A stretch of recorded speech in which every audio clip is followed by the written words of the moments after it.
Hey guys, sometimes life drops you into a situation so absurd you start wondering if you've accidentally stumbled onto a low-budget reality show.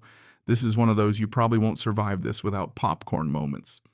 So before you get comfortable, take a moment to like the video and subscribe, but only if you genuinely enjoy what I do here.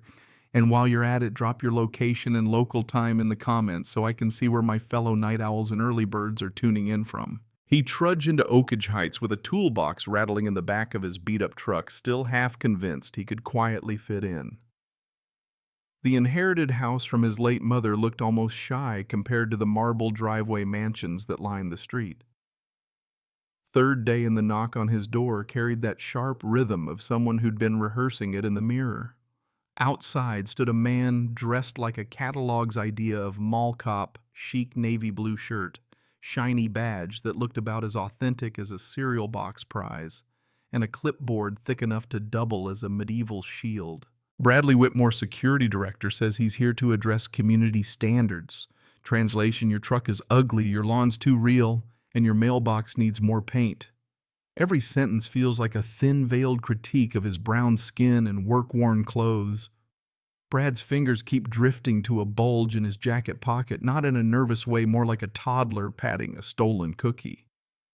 Historians still argue whether the glare in Brad's eyes came from deep-rooted bias or just bad lighting, but either way it's unsettling.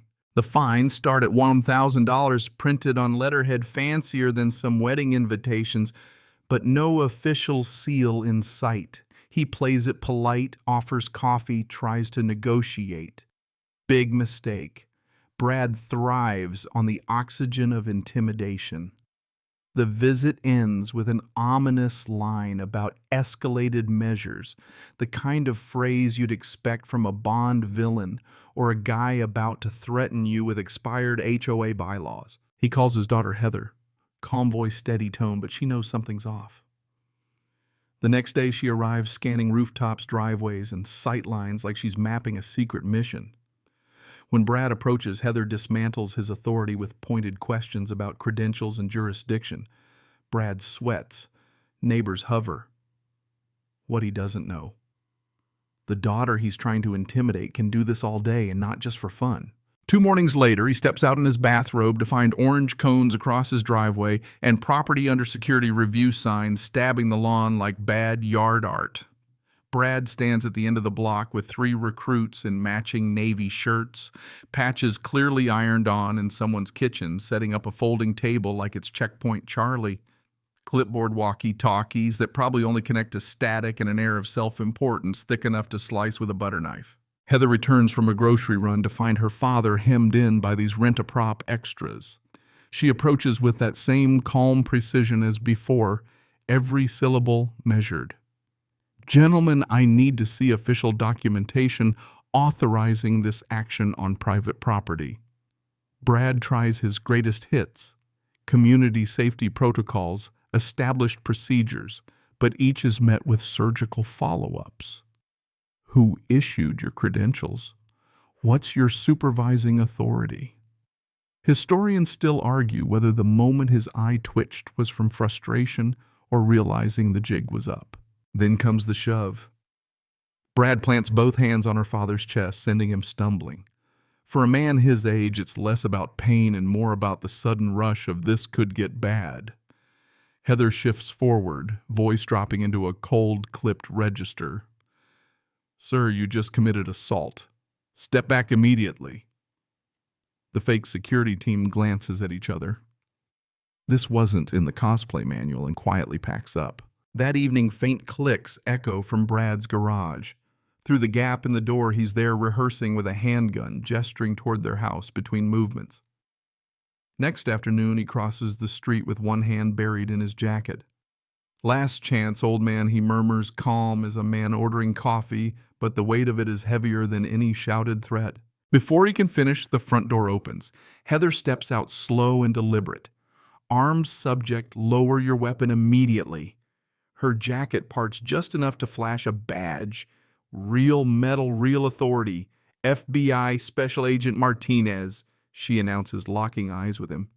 Brad's smirk falters. His voice jumps an octave. That's impossible. but the sound of SUV doors slamming down the street says otherwise. Agents fan out with methodical precision. The neighborhood watches as Brad's fantasy collapses under the weight of actual federal jurisdiction.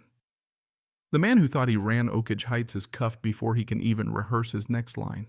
Brad's removal from the curb isn't just a win for the Martinezes, it's the starter pistol for a federal avalanche. Within 24 hours, Heather's team unpacks his entire paper-thin empire laid off 8 months ago for inappropriate conduct harassing tenants in old corporate uniforms, fabricating fines for families who didn't fit his proper standards mold. The charges stack up like bad Jenga, threatening a federal officer assault, stalking weapons violations, and deprivation of rights under color of law. Minimum 15 years before parole is even a topic. Court is where his myth truly implodes. Judge Gonzalez listens to the defense spin tales about community concern, then levels him with 18 years federal zero possibility of parole. Historians still argue whether the best moment was the gavel's echo or his ex-wife's tears of relief in the back row. Civil suits pile on. Victims line up with claims for harassment, fraud, and intimidation. By the time the ink dries Brad's house, the symbol of his self-appointed authority is foreclosed to fund restitution. The HOA votes to bar him for life. Meanwhile, the father who once avoided HOA meetings now sits as the community relations coordinator, his kitchen table transformed into the unofficial hub for neighborly problem solving. Heather's composure during the standoff earns her a promotion to senior special agent, her handling of Brad immortalized in FBI training modules on de-escalation under personal stakes. The community changes too. Barbecues bloom into cultural patchworks. Kids weave games across lawns that Brad once patrolled like a petty boarder. Property values rise not from exclusion, but from the reputation for cooperation and zero tolerance for harassment. 6 months later, in the federal building's basement, he spots Brad mopping floors. Their eyes meet through the glass. Brad looks away, not defiant, but weighted with something closer to shame. The memory of that day, with the sunlight catching the edge of Heather's badge and the measured calm in her voice, drifts in like a quiet tide.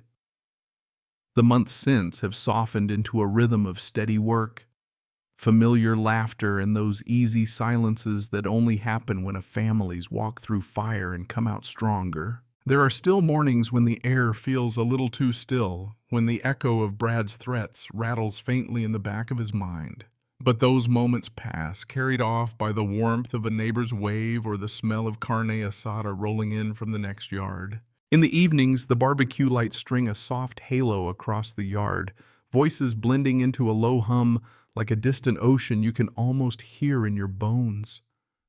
Heather leans back in her chair, sipping something, cold eyes scanning the crowd, not out of suspicion but habit, the kind of vigilance that no longer has to be heavy. He catches her smile, that rare, unguarded one that reminds him of simpler days, and thinks about how some truths once shared make you both stronger. Oak Ridge Heights has become what it should have always been, a place where difference isn't just tolerated, it's celebrated, where kids grow up knowing that authority is meant to protect, not control, where the loudest stories are about kindness, not confrontation. And somewhere miles away, Brad is earning his quarters in the prison laundry, his name no longer a shadow on this street. The lesson lingers like the last light before dusk. Quiet, steady, and certain strength is built in the small choices. The daily stands the unshakable truth that family is worth protecting no matter the odds.